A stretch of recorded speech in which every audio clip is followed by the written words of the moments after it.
칼의 노래, 남한산성 등으로 우리에게 잘 알려진 작가시죠. 김은 작가께 저희가 인터뷰를 요청드렸었습니다. 이 칼럼 때문이었는데요. 한결에 실린 목숨이 낙엽처럼이라는 제목의 칼럼입니다. 해마다 300명에 가까운 노동자들이 고층 건물 외벽, 공사장 같은 높은 곳에서 추락해 숨지고 있다는 뉴스를 접하고 쓰신 칼럼이었습니다. 직접 김은 작가 전화로 만나서 말씀 나누도록 하겠습니다. 안녕하십니까? 네, 김은입니다. 네, 작가님 안녕하십니까? 네. 먼저 요즘 근황 어떠신지 좀 여쭙겠습니다. 요즘에 그냥 미세먼지 마시고 삽니다. 아이고, 다 물에 다 마시는 거죠. 또 여름에 덥다 그러니까. 예. 작년 여름에 40도였잖아요. 엄청 더웠습니다. 네, 이게 다 지구의 위기 때문에 인간의 자업자득이 가져오는 그 재앙을 당하는 거죠. 예. 여름에 이제 또 방에서 에어컨을 틀고 또 공기청정기까지 틀고 지내야 되니까 참 여름을 맞을 일이 끔찍합니다. 예. 근황에 대해서 인간의 자업자득이 낳은 재앙으로 함께 살고 있다고 말씀해 주셨는데 직접 그 칼럼 말씀부터 좀 시작해 보겠습니다. 제목이 목숨이 낙엽처럼인데요. 글을 정말 단번에 쭉 읽을 수밖에 없는 글이었습니다. 이 글을 쓸 때 심정이 어떠셨는지요?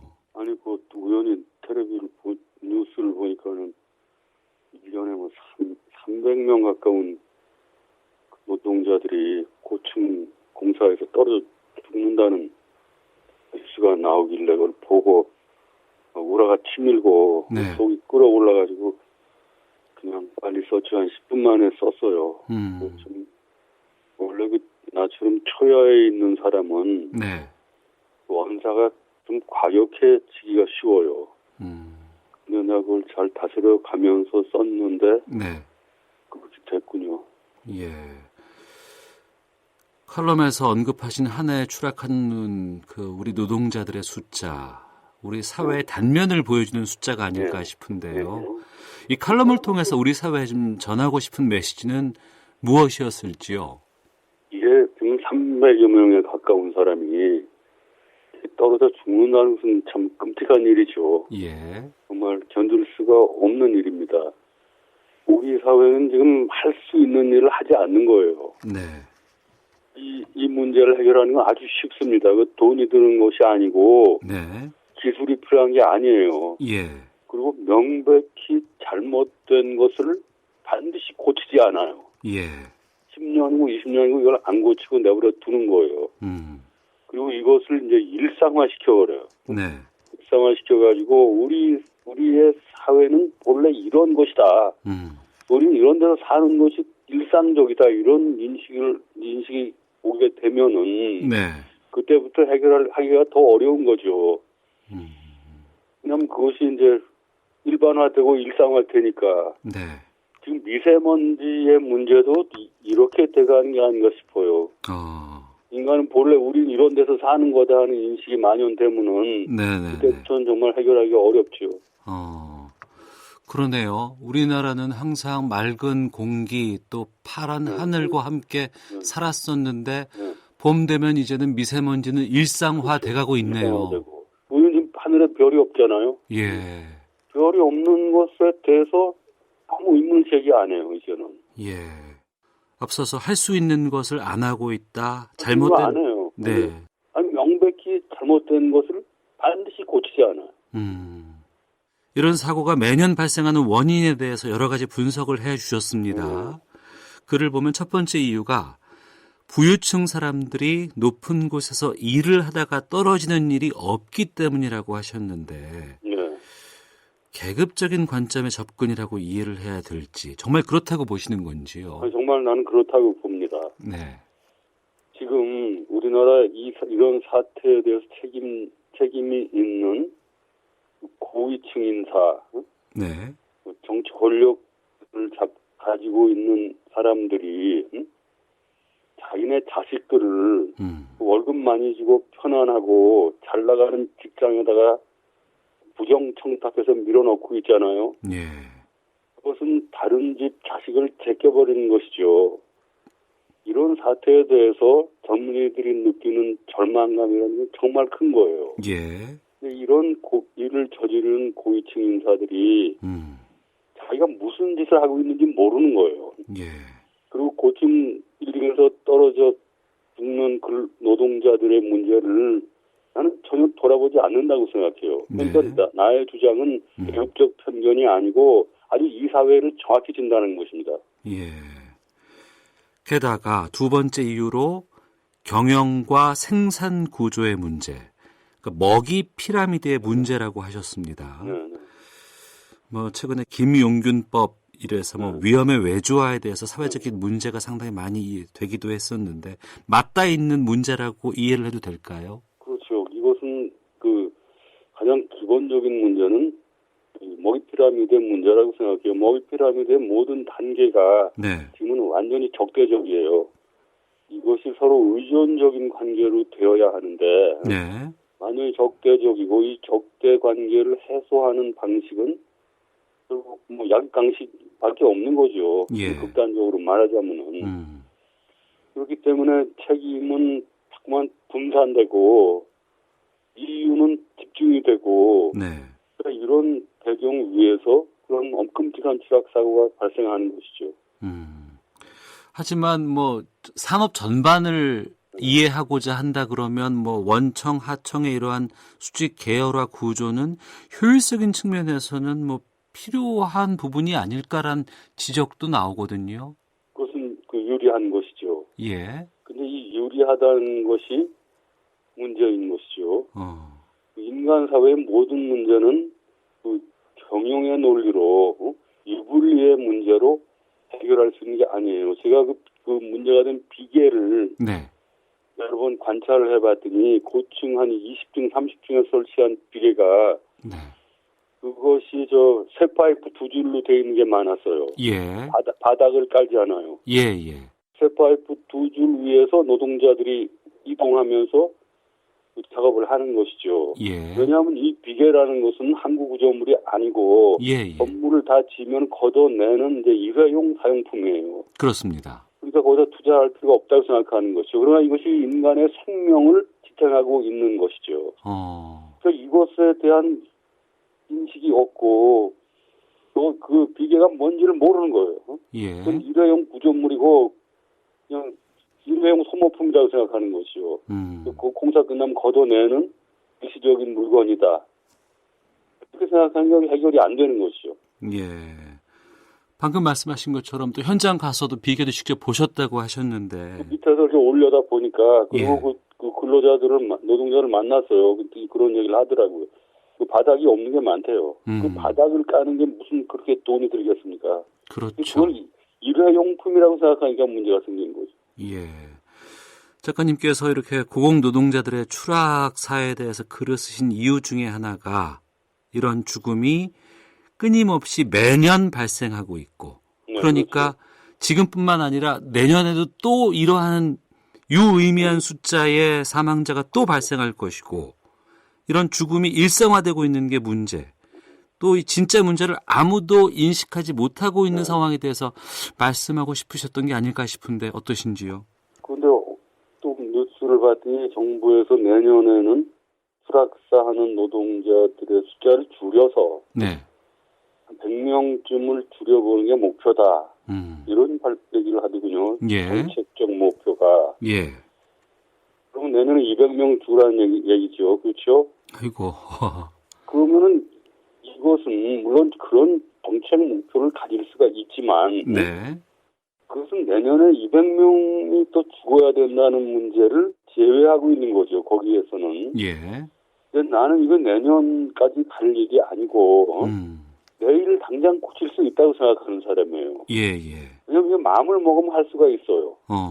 마음을 안 먹으면 못하는 것이죠.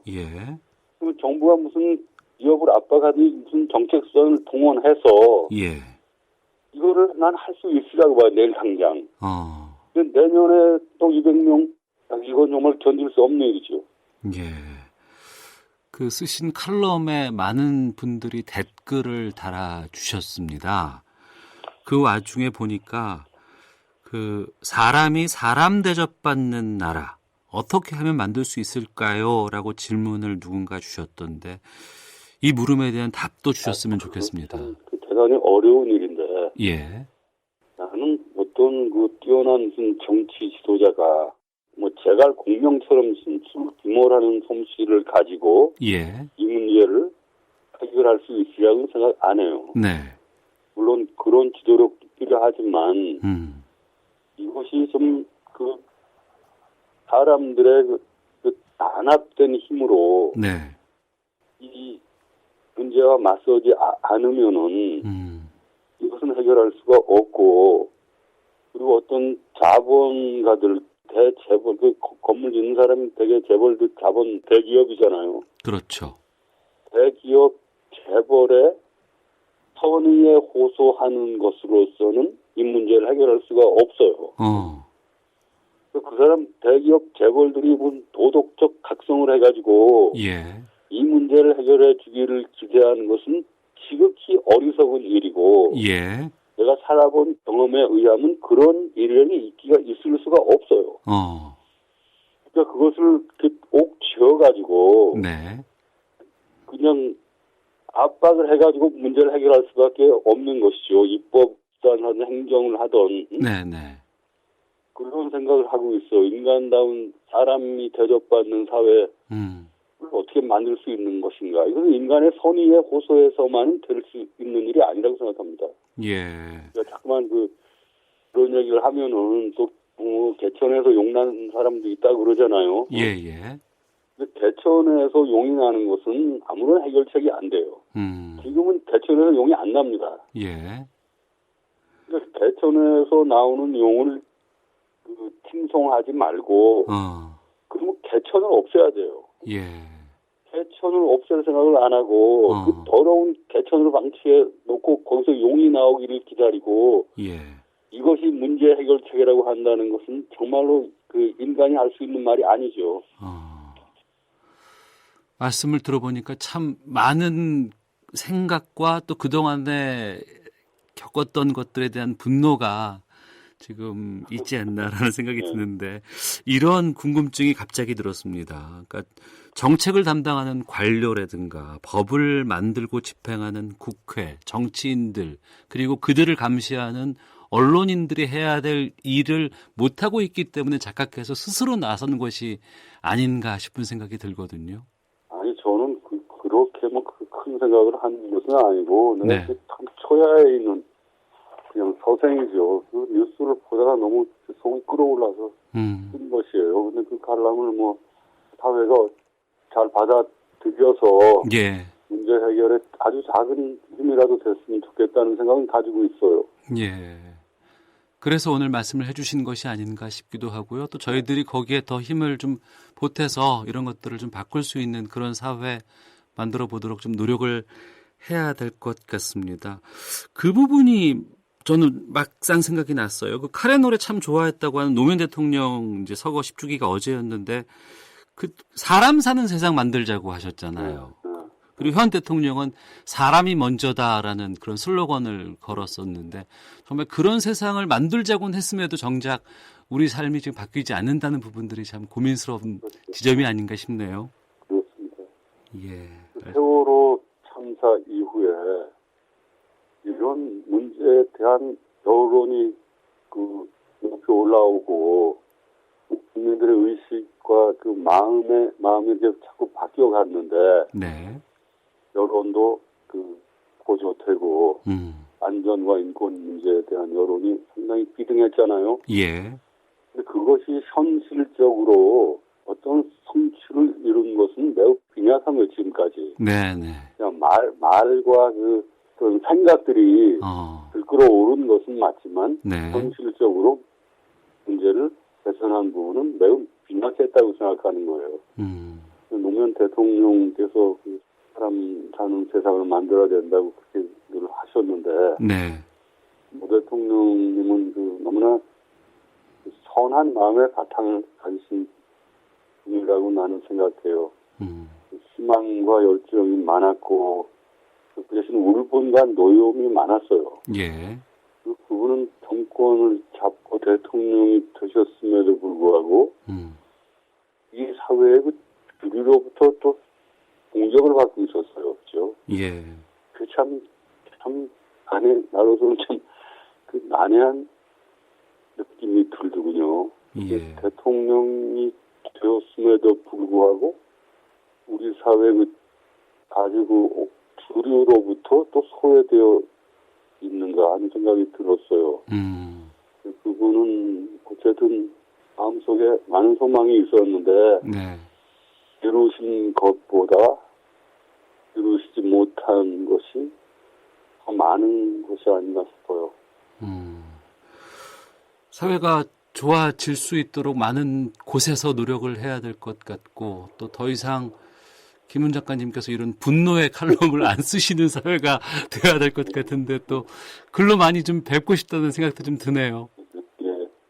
알겠습니다. 네. 자, 오늘 금요초대석 작가 김훈 선생님과 함께 말씀 나눴습니다. 오늘 말씀 고맙습니다. 네, 안녕히 계십시오. 예, 고맙습니다.